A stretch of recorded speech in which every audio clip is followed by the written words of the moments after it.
I'm Anil Kumar. Welcome to my series on linear systems. We have 10 excellent examples here. All these examples have been taken from my students' assignments and test papers. So they should help you a lot in solving any question based on linear systems. We are going to solve all the 10 by the method of substitution.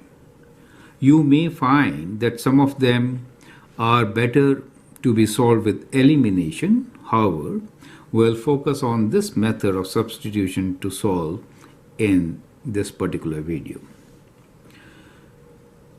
Question number 1 here is, at a concert, adult tickets cost $12 and children's ticket cost $8.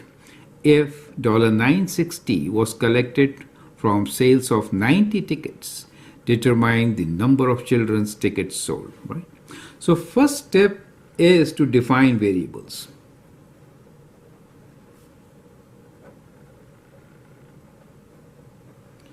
Which we'll always do with let statements. We'll say let. We need to find number of tickets sold, children's tickets and adult tickets. Let the number, I'll use this as number. So number of adult tickets.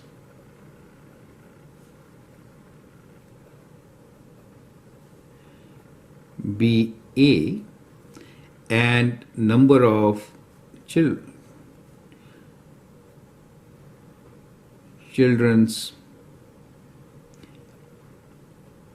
tickets be C, right? So we have to use the variables which make sense, right? So A for adults and C for children. Now the second step will be to write system of equations.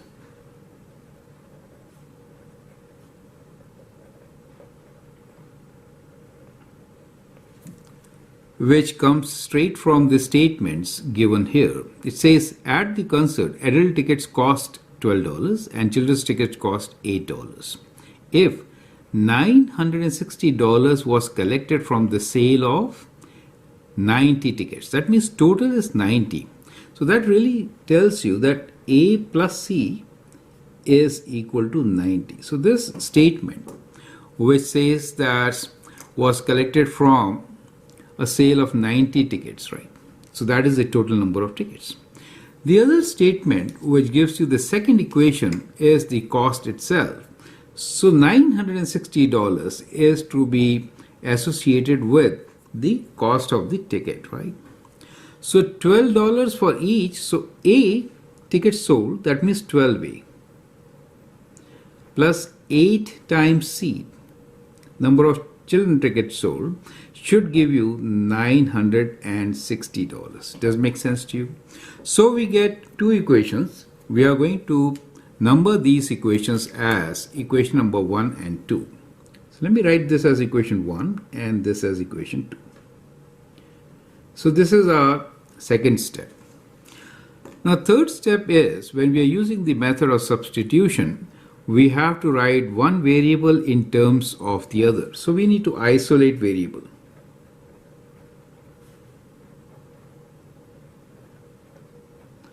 You could isolate any variable. So from equation 1, we can say A is equal to 90 minus C.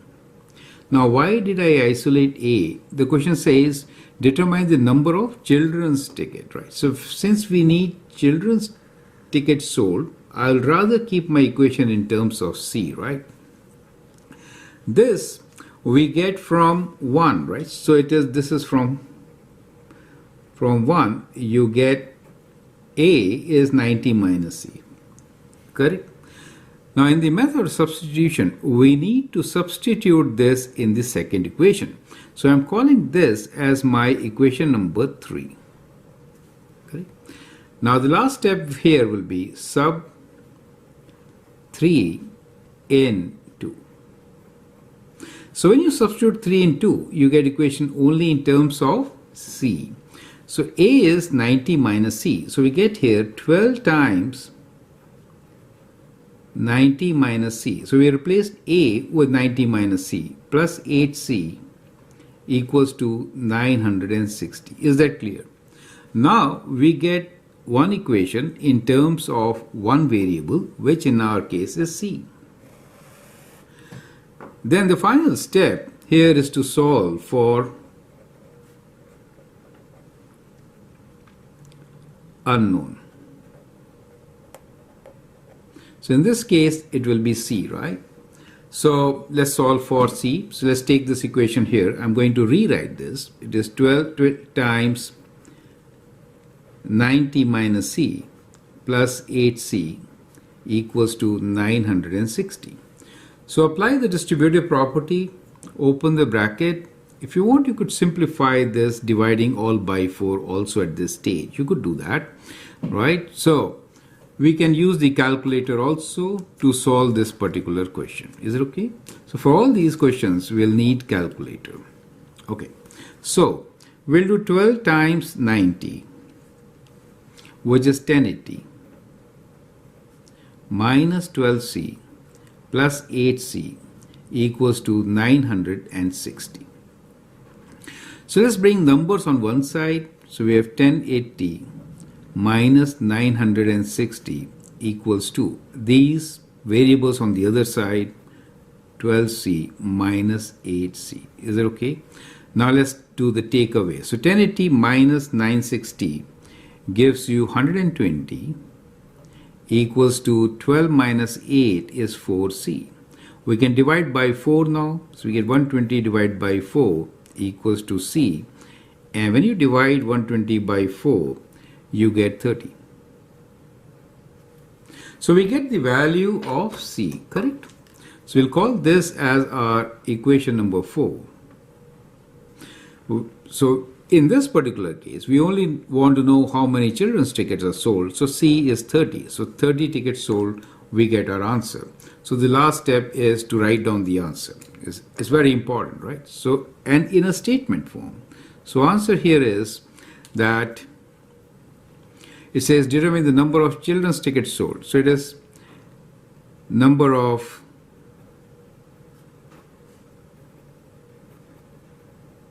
children's tickets sold was 30. Is that clear? So that is how you're going to do it. Sometimes they want both the tickets. Then you can substitute the value of c in your equation 3 and find a, right? So it is 60, okay? So that is how you could do it. So I hope all these steps are absolutely clear. Now let's take the other examples. We'll go a bit faster now. Question number 2 here is, a cheetah notices an antelope 90 meters away and begins to run after it. If the cheetah runs at 20 meters per second and the antelope runs at 10 meters per second, how long will it take for cheetah to catch the antelope, right? So the situation is kind of like this. Let's try to understand. So what we are given here is that the antelope is actually 90 meters away. Let's say this is the distance 90 meters between cheetah and antelope, correct? And what we are saying here is that the cheetah can run at the rate of 20 meters per second. So it can run at the rate of 20 meters per second. The antelope can run at the rate of 10 meters per second, right? So somewhere cheetah will be able to catch much faster. Now, the idea here is how to write the equation. So that's the tricky part. So how long will it take for the cheetah to catch the antelope? So it is a distance, speed, time question, right? So distance, speed, time, you have to consider the relationship which I am showing here, which is very important. So we say distance is speed into time. So whenever you're talking about time, it is distance over speed, right? And distance is speed into time. When you're working with equation, it is a good idea to solve in terms of writing equation in terms of distance, right? So from here, we know distance d equals to speed times time, right? So that is what it is. Now the question is, how long will it take for cheetah to catch the antelope? So we'll say let cheetah take t seconds, right? So t seconds. So we'll write the equation in terms of t. Perfect. So in t seconds, what is the distance traveled by cheetah and what is the distance traveled by the antelope? That is what we have to see, right? So let us say both of them are able to, cheetah is able to catch up at this particular point. So the distance which they travel will be how much?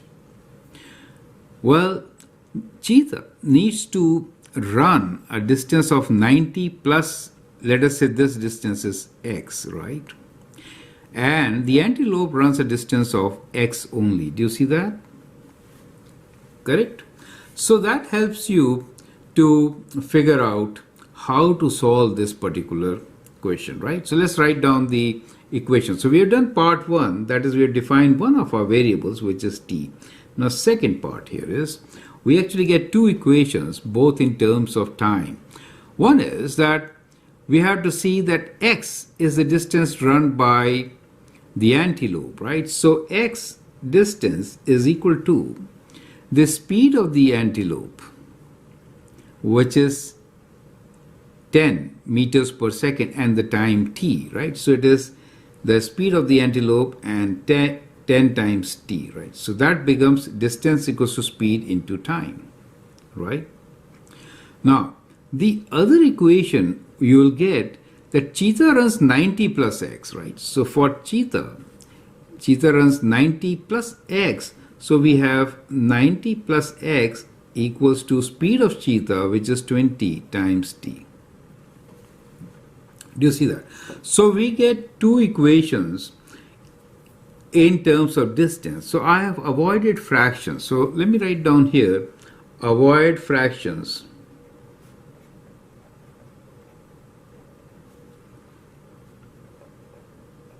Write equation in distance. Correct? So that is a key. So let me number these two equations 1 and equation 2. So now we can substitute the value of x in equation 2. So we'll do the substitution, which is sub 1 in 2. Is that clear? So now x is 10t, I'm going to write here 10t. So we get 90 plus 10t equals to 20t. Is that clear to you? Now it's easy to solve. We can take it on the same side and then solve. So we get 90 equals to 20t minus 10t, which is equal to what? So let me write down the solution on the right side. So we'll just complete this. 90 equals to 10t, right? So from here we know t should be equal to 90 divided by 10, which is 9 seconds. Is that clear? So it says, how long will it take for cheetah to catch the antelope? So we can write down the answer now. It will take 9 seconds for cheetah to catch antelope. Is that clear to you? So that is how we are going to answer. Now let's take the next question. Now here is another very interesting question. Question number 3. A pigeon and a seagull begins to fly from the top of a building. Every second, the pigeon's altitude increases 3 meters, while the seagull's altitude decreases 2 meters. If the pigeon reaches an altitude of 66 meters at the same time as seagull reaches an altitude of 31 meters, determine the height of the building and the number of seconds that have passed using system of equations with the substitution method, right? Okay, so it's better to sketch the situation here. So let's say we have this building, right? So this is our building from where pigeon and seagull take off. So pigeon is going upwards from here, right, in this direction. On the other hand, seagull is going downwards. Correct? Now what we are given here is that every second pigeon's altitude increases 3 meters. And what we need to find is height of the building and also the time. So two things. So let's define the variable first. So we say let height be h and time be t, right? So when we are given those final positions, is it okay? Now we have defined our variable.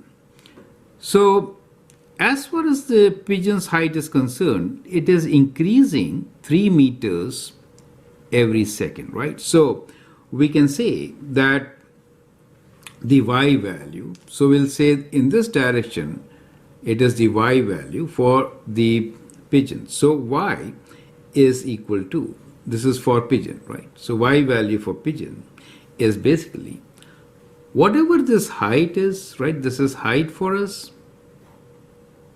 plus it is going at the rate of 3 meters per second, right? So that means 3 times t.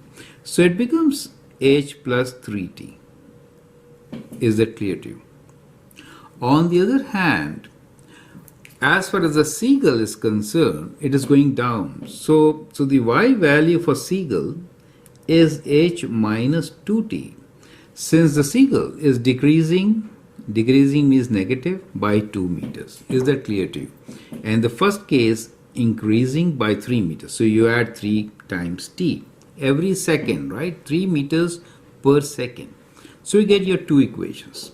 So let's number these equations as our equation 1 and 2. So we get our first equation and the second equation. Now we have two equations and two unknowns, h and t, which we need to figure out. Okay.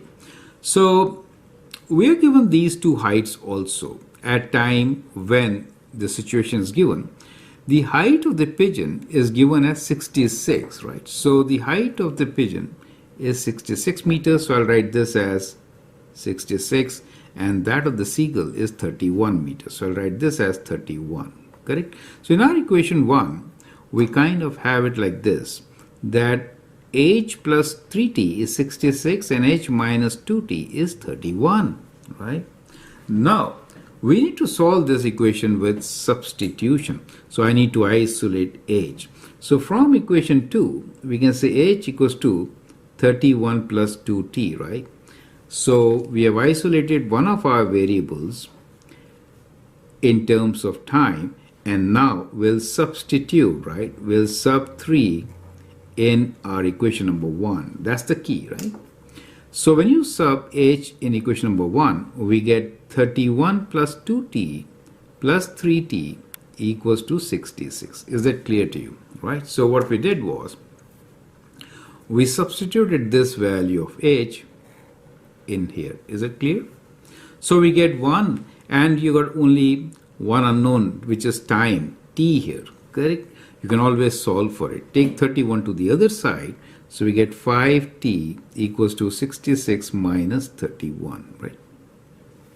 Now let us solve this equation and find the value of t. So we get 5t, I'm rewriting this, equals to 66 minus 31. So when you take away 1, you get 5, and when you take, you get 35, right? So t is equals to 35 divided by 5, which is 7. So the time is 7 seconds, right? 7 seconds. So we got the value of t. To find the value of h, we call this as equation 4 now. We'll sub 4 in 3. So height h will be equals to 31 plus 2 times 7, since t is 7 for us, right? So that is 31 plus 14, and that gives you 4 plus 1 is 5, and 3 plus 1 is 4. So 45. The units are meters. So height is 45 meters, correct? So our answer here is h equals to 45 meters, and t equals to 7 seconds. Clear? So that is how we are going to solve it. I hope you're finding it interesting and useful. You should feel free to write your comments and share your views. Let's now take up question number 4. By now, I hope all these steps are absolutely clear. Let's go a bit faster, right? Question number 4. Charles earned $50 per hour as a piano teacher and $25 per hour as a babysitter. If he worked a total of 40 hours last week and earned $1,600, how much money did he earn doing each job? So there are two jobs. One, we are saying the job is as a piano teacher, so we'll have P as our variable, and the other is a babysitter, so B, the other variable, right? So those are our variables, right? Variables, and both are in hours, That is the unit. Now, what is P plus B equals to? We are given total of 40 hours, right? This is your first equation. The second one, you could always write as, he earns $50 as a piano teacher. So, 50 times P plus 25 as a babysitter. So, 25 times B is the total earning, which is 1,600. Is that clear? So that is how we get both the equations this time. Now we need to isolate one variable. So we can isolate any one of them. Let's say piano is equals to 40 minus B. So we have isolated, and now we'll do substitution, correct? So we'll substitute 3 in 2 and get equation in one variable. So we have 50 times 40 minus B plus 25B equals to 1,600, correct? So we get our equation. Well, there are times when it is better to simplify and then work with these equations, right? So we will now actually simplify this. So let's simplify. I could have simplified this equation here itself by dividing by 25. Is it clear to you? Right? So we could have done it either way. So simplify. So we say divide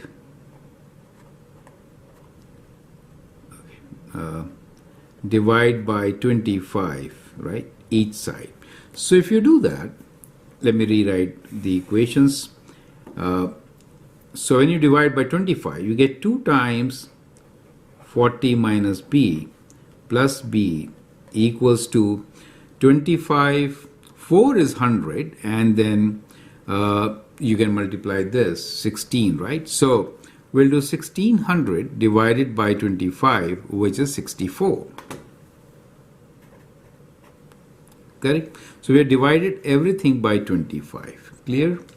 We could have done this here also. I could have written this equation as 2P plus B equals to 64. Does it make sense? Right? So we could have done 25. When you divide this, you get 4 times, right? And 4 times 16 is 64. And that is how you get this, right? So we'll actually continue with this equation now. So we'll open the bracket, which is 2 times 40 minus B plus B equals to 64. So when you open, you get 80 minus 2B plus B equals to 64. So bring 64 to the left side, only because this is negative term otherwise, right? 64 equals to 2B minus B. So when you take away, 16 equals to B. So B value is 16, right? So if B is 16, let's call this as equation number 4 for us, right? Then we'll sub 4 in 3.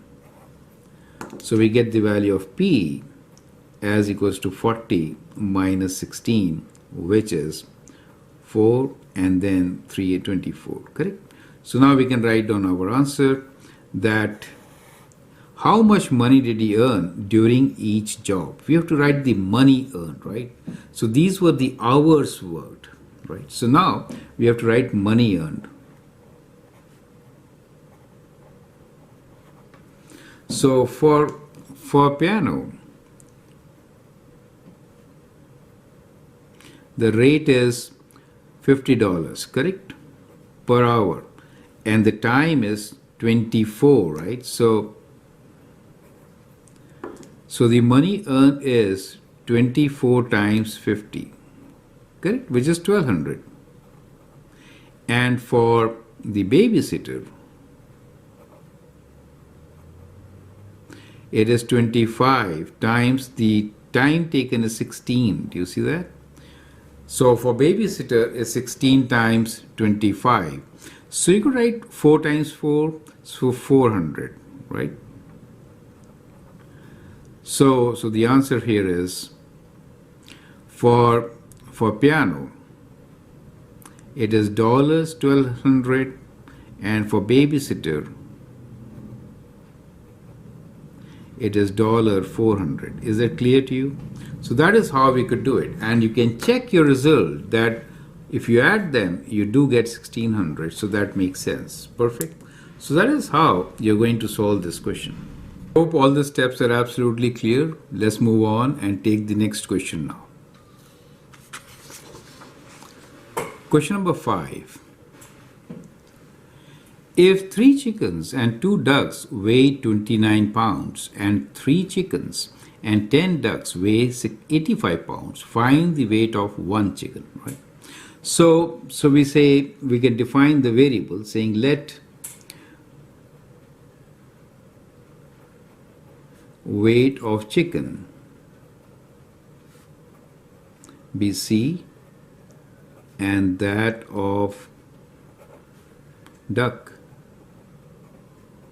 be D, right? In that case, what are we given? We are given that 3 chickens and 2 ducks, right? So first statement is 3 chickens and 2 ducks weigh 29 pounds. So that means 3C plus 2D equals to 29. Clear? Now we are given 3 chickens and 10 ducks. So 3 chickens and 10 ducks weigh 85 pounds. Okay, so we get the second equation. So we'll call them as our equation number 1 and 2. We have to solve by substitution, right? So remember this part. So we have to solve by substitution. We can now find what 3C is. So from this equation itself, we can say 3C is 29 minus 2D, right? So we can substitute 3C. So it's not always necessary to isolate C, right? So we'll call this as our third equation, and we'll now sub 3 in 2, right? So when you do substitution of equation 3 in 2, then we'll replace this 3C with 29 minus 2D. So we'll write this as 29 minus 2D plus 10D equals to 85. Is that clear to you? So we basically substituted 3C right here as 29 minus 2D, right? So this value. And now we have one variable which is the duck weight, right? And we can first find the duck weight and then we'll get the value of C from this equation. Clear? So we can take 29 to the other side. So we get 10D minus 2D equals to 85 minus 29. And that is 8D is equal to, so 15 and take away 9 is 6. And then 7 take away is 5. So the duck weight here is 56 over 8. And we know 8 times 7 is 56. So we get D as 7. Now, let's call this as our equation number 4, right? So we'll now sub 4 in 3 to get the value of chicken weight, right? So 3 times chicken equals to 29 minus 2 times 7. So which is 29 minus 14. And this is 15 for us. So chicken weight is 15 divided by 3 or 5. So now we should write our answer and include the units. So answer is that how much is 1 chicken? So 1 chicken weigh 5 pounds. Is that clear to you? So that is how you're going to do this question. So we are almost at the midway now. Question 5 done. Let's take a small break and then continue with rest 5 questions.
I hope you enjoyed the break.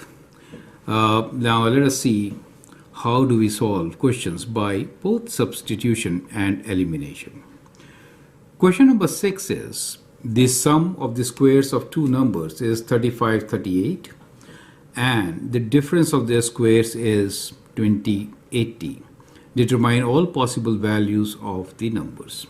So we'll begin with the let statement. Let the numbers be A and B. I have used capital letters for defining my variables. You could use lowercase also. When it says sum of squares of two numbers is 35, 38, it means A square plus B square is 35, 38. And difference of squares is 20, 80. So A square minus B square, that is the difference, is 20, 80, right? So that is how you get two equations, two variables to figure out. We'll call these equations as equation 1 and 2. Now we'll actually solve the complete question using both the methods. Let me do elimination first. Elimination is simpler here. In elimination, as you can see, if I add equation 1 and 2, what do I get? If I add them, b square will cancel out and we get 2 times a square, which will be equal to, adding these two, we get 8. 8 plus 3 is 11, 1, 6, 3 plus 2 is 5, correct? Now we can say a square is 5618 divided by 2. Which is, dividing this we get 2809 is a square. So the value of a will be plus minus square root. So whenever you do square root, you have to take both positive and negative values, right? So those are the numbers which we are looking for, square root of 2809, and that gives you 53 as your answer. So we get A as plus minus 53. Is that clear to you? Right? So you get two values, plus or minus 53. Now, just to give you an idea how to use substitution method here. So we'll do method 2 for the second variable. So method 2 is by substitution. This is just to illustrate, okay? You have to follow only one method when you solve, right? So we can actually isolate one of the variables from equation 2. I could write from equation 2 that a square is equal to 2080 plus b square, right? So we'll call this as our equation number 3. Now we'll sub equation number 3 in our equation number 1. So a square is 2080 plus b square, which I'm going to write here. So we get 2080 plus b square We already have b square here equals to 3538. Now that gives you 2b square equals to 3538 take away 2080, or 2b square is equal to, so when you take away, let's use calculator, we'll have to divide by 2 and then square root also. So we'll do 3538 minus 2080 equals to 1458. So b square will be 1458 divided by 2, which is 7, let's write here, 729. And b should be equal to plus minus square root of 729. So if I do square root of 729, I get 27. Do you see that?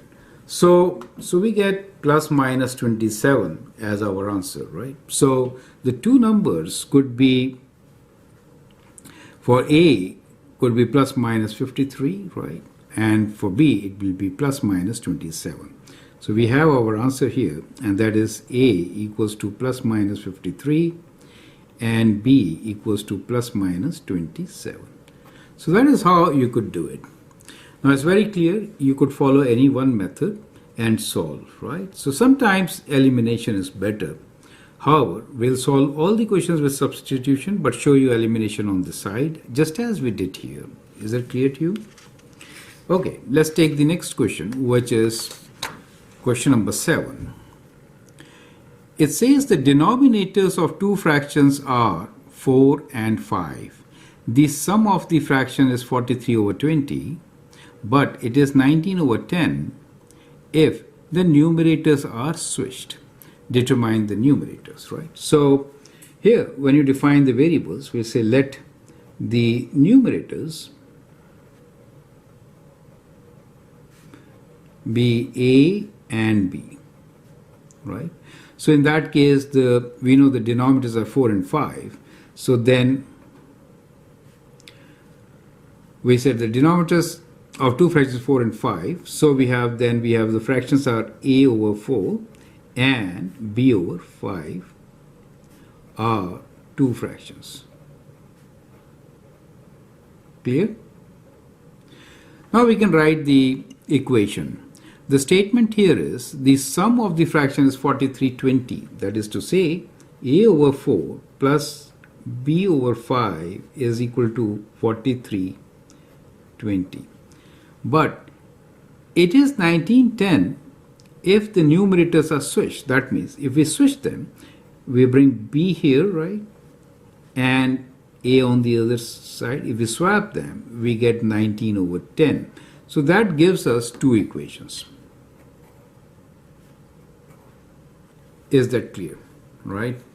Now, whenever you have fractions, it is a good policy to get rid of fractions, right? So the concept here is get rid of fractions. So in this case, denominators, right? How? We can multiply by the common denominator, right? So in the first equation, if I multiply the whole equation by 20, what do I get? And the second one, I'm going to multiply by 10 and see what do we get, right? So multiplying by 20 gives me, you kind of cross multiply, you get 5a plus 4b equals to 43, right? And here you get 5b plus 4a equals to, so when you multiply in this case by 20, I should multiply by 20 this one also. So we get 2 times 19, right? 2 times 19 will be 38. Is that clear to you? So that is what we get.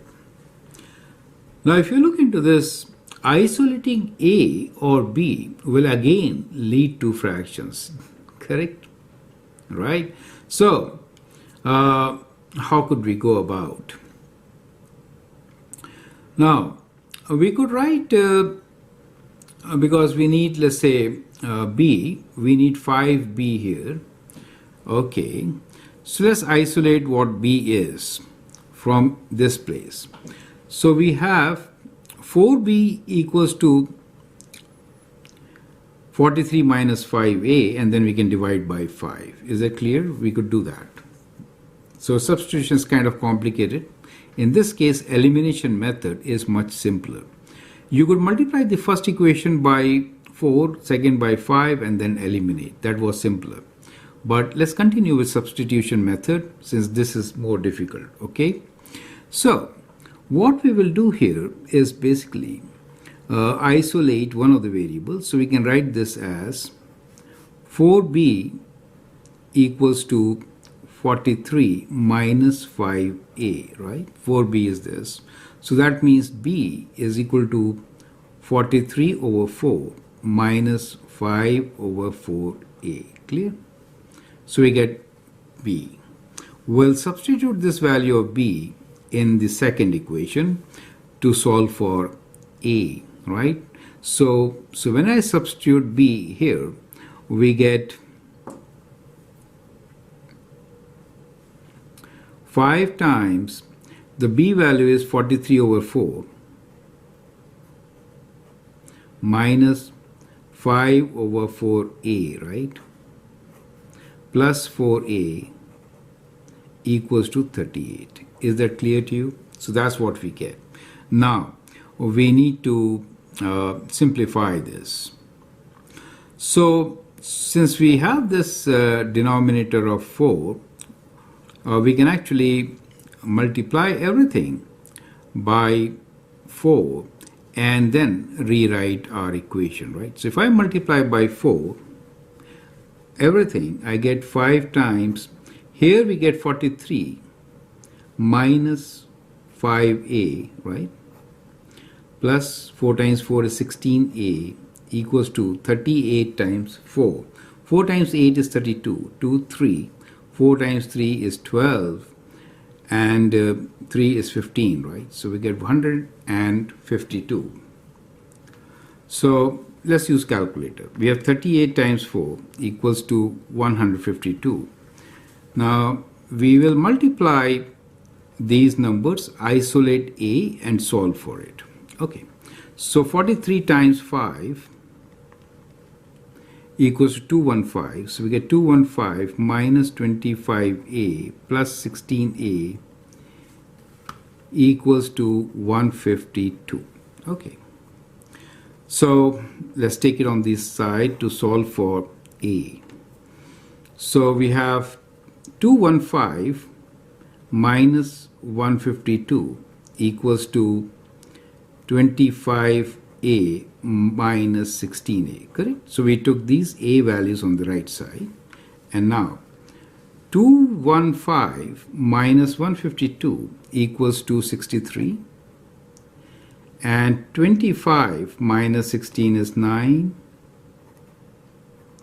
Dividing 63 by 9, we get the value of a as 7, correct? So we get the value of a as 7. Now we can substitute this value of a as 7 and find what b is, correct? So the value of a will now be substituted to find the value of b. So b is equals to 43 over 4 minus 5 times 7 over 4, correct? So we get what? 43 minus 35. So we get 43 minus 35, which is 8. We get 8 over 4. So we get a value of b, which is equal to 2, right? So b is 2 for us. So it was slightly complicated.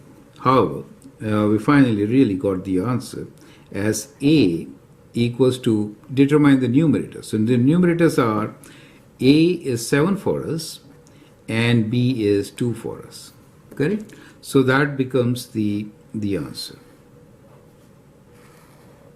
And the two fractions, as you can now see, is 7 over 4 and b is 2 over 5. Okay? You can verify that when you add them, you'll get 43. 35 plus 8, and when you swap and then add, you get 19 over 10. So that makes sense. Clear? So that is how you could do with substitution method. Perfect. Now, I would like you to try with elimination. So when you are trying with elimination, you could multiply this equation by 4, the other one by 5, and then subtract to get your answers. That will be much simpler. I hope that makes sense. Let's move on and take question number 8 now. Question number 8. Anil has 5% and 10% solution of hydrochloric acid. How much of each should be mixed to make 250 milliliter of 8% hydrochloric acid? Now, whenever we have mixture problems, I will like you to look into this particular format. So we are mixing two things, which I am showing with the help of a diagram, getting the third thing, right? So the whole idea here is to mix what is available to get what you need, right? Now, we have 5% and 10% solutions. So I'll write this as 5% and this as 10%. Now, when I say 5%, it really means what? It means in decimals 0.05. Clear? 10% means 0.10. So that is the decimal equivalent. So it's a good idea to write percent as decimal value, right? So that is one part. The second part here is look into the quantities. Well, let me complete this. 8% will means 0.08, right? In decimals, that is 8%. Okay. Now let's look into the quantities. We need 250 milliliters, right? So of 8%. So this is 250. Now, how much quantity of each will give us 250? Let's say X and Y is the quantity, correct? Of the two. So clearly from here we get one equation which is X plus Y equals to 250, and we can eliminate one of the variables saying X equals to 250 minus Y. Clear? So we get our two equations from one of the conditions, that is the total is 250. Now let's look into the concentration part of it, right? So when we say X milliliters of 5% hydrochloric is added with Y milliliters of 10%, we get the equation as 0.05, which is the percentage, and X the amount, add them up, to 0.10 of Y to get 250 milliliters of 8%. That means 0.08 of 250. Does make sense to you? So we get our third equation using the percent solutions. Correct? Now we can substitute 2 in 3, eliminating X from the second equation. X is 250 minus Y, so we could write this as 0.05 times 250 minus Y plus 0.10 Y equals to 0.08 of 250. Clear? Let's open the bracket.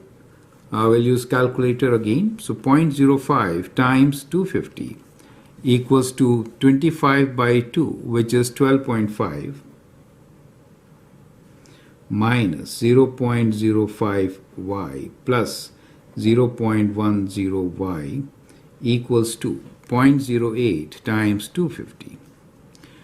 That is 20. Clear?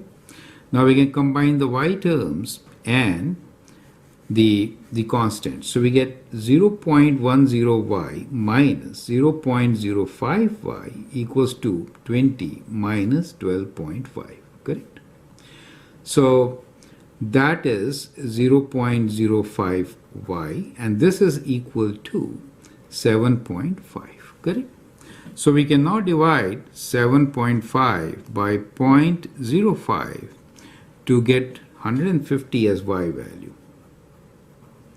Is that clear to you, right? So we get Y equals to 150. So we get y as 150. Let me call this as equation 4. Substituting 4 in 2, we can get the value of x, right? So x is equal to 250 minus 150, which gives you 100.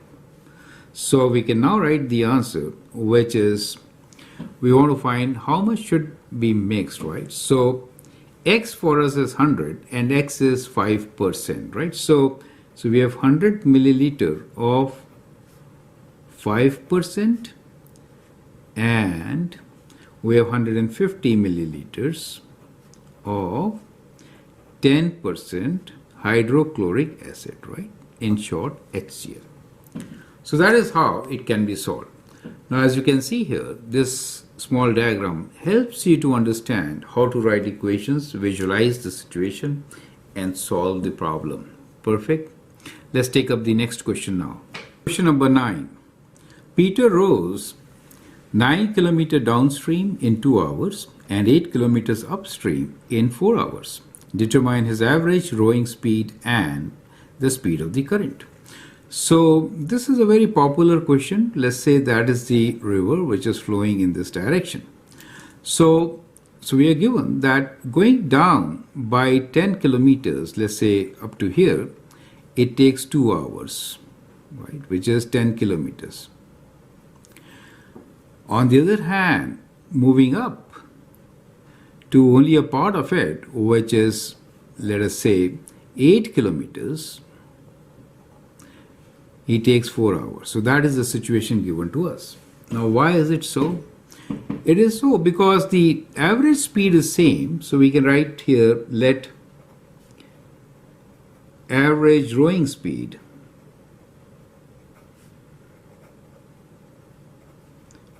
be, let's say, r, and speed of the current, and current be c, right? So let's say these are the two variables. Now, whenever we have distance time questions, right? Whenever we have distance, speed, and time questions, you have to look into this particular triangle, which we discussed earlier also. So we have distance is speed into time, right? So distance is speed times time. It is always good to write equation in terms of product so that you avoid fractions, correct? Now, I will suggest to make a table here. So we'll make a table in which we'll have 3 columns, one for distance, one for speed, and one for time. Okay, so we say distance. Distance is given to us in kilometers. Speed is given to us in kilometers per hour. And time t will be in hours, correct? Now we have 2 conditions, one going down, the other one is going upwards, right? So we will have these 2 conditions here. So we say down and up. Okay. So distance traveled downwards is 10 kilometers. What is the speed? When you are going down, in that case, the rowing and water current both are in the same direction, so the speeds add up. So we have this speed as r plus c. Time taken is 2 hours, so it is 2. While going up, we have a distance of 8, but the rowing speed minus current is the net speed because current is against, right? And therefore, it takes much longer. It takes 4 hours. So that is how we get all the values. Now from these values, we can easily get our equation, right? See how. Distance is speed into time, right? So distance is speed into time. That helps us to give us the equation. Perfect. Now, here the values are such that even if I divide 10 by 2 and 8 by 4, we do not get fractions, right? So we could also use the relation speed is equals to distance over time. That will be simpler for us. Correct? So now we will see what r plus c is. So we know speed s is distance over time. We are using this equation mainly because 10, 2, 8 and 4, they are factors, right? So we don't really get any fractions, correct? So let's write our equations. First one, r plus c is the speed, right? So we can get from here r plus c is equal to 10 over 2, right, which is 5. From the second equation, we get r minus c equals to distance of 8 over 4, which is 2. Do you see that part? So we get very simple equations to work with, right? So basically our equations are r plus c equals to 5 and r minus c equals to 2. If you are solving with elimination, then you can add these two, eliminate c, get value of r. Simple as that. But we are going to use substitution in our case now, right? Since the whole exercise is to focus on how to use substitution to solve the equations. Now from this equation, you could isolate one of the variables. So from here, I can write r is equals to c plus 2, right? Or 2 plus c, right? So let's call these as our equation number 1, 2, and 3. So we'll now sub 3 in equation 1. So we get r as 2 plus c equals to 5, or 2c equals to 5 minus 2, which is 3. So c is 3 over 2, right? C is 3 over 2. You could write this as 1.5 also. And what is r equals to? R is equal to 2 plus c, which is 2 plus 1.5. That gives you 3.5. Is it okay? So you get r as 3.5. Determine average rowing speed and speed of the current. We get our answer. Rowing speed is 3.5 kilometers per hour and water current is 1.5 kilometers per hour. Is that clear to you? So that is how this question can be solved, right? So I hope that helps. This table is very versatile. It can always help you to solve any distance, speed, and time question. Perfect. Now let's take the last problem of our series, solving equations by substitution. Question number 10. This is based on investments, and we'll actually understand a strategy to solve all such questions. The question here is, Sam invested $2,700, a part at 8% per annum and the rest at 10% per annum. In 1 year, the total parts earned equal amounts of interest. How much did he invest at each rate? So this is kind of reverse of mixture. We have something here which we want to invest in two places, right? So the diagram is very similar, right? However, the difference is that we are now splitting the amount which we have rather than adding two things which we had, which we did in mixtures, right? So that becomes our diagram, right? Sam invested $2,700. So we have $2,700 with us, and these two are the investments which we are looking into.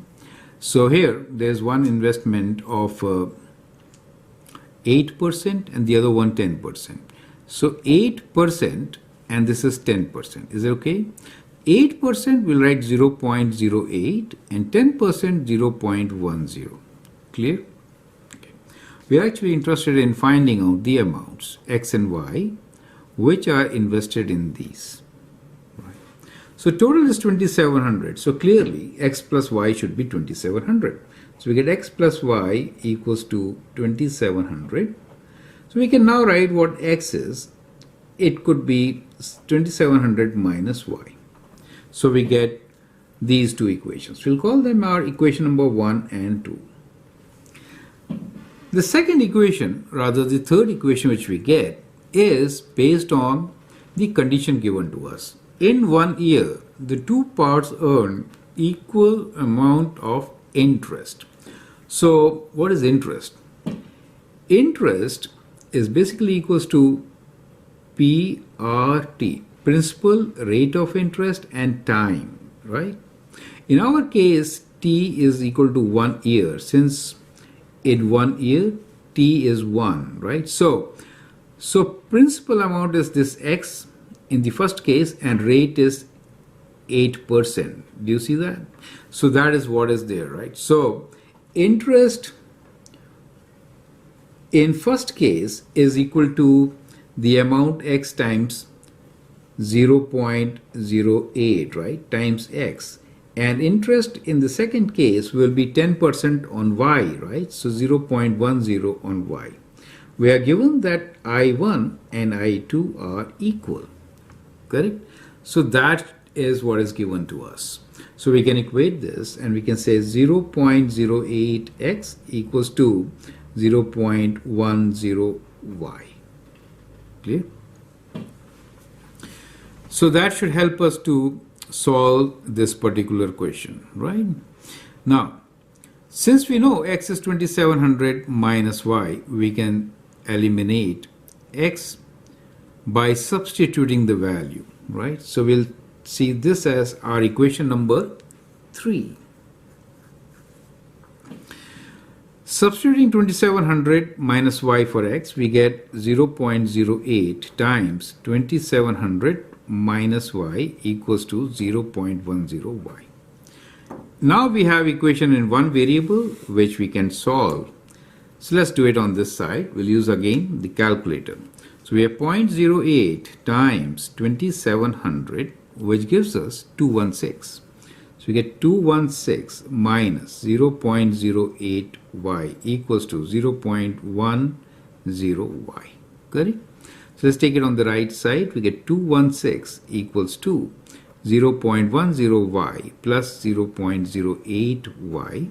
216 equals to 0.18y, or 216 divided by 0.18 is the value of y. So we'll divide this 216 by 0.18. That gives you 1200. So y equals to 1200. Clear? So once we get the value of y, we'll call this as our equation number 4.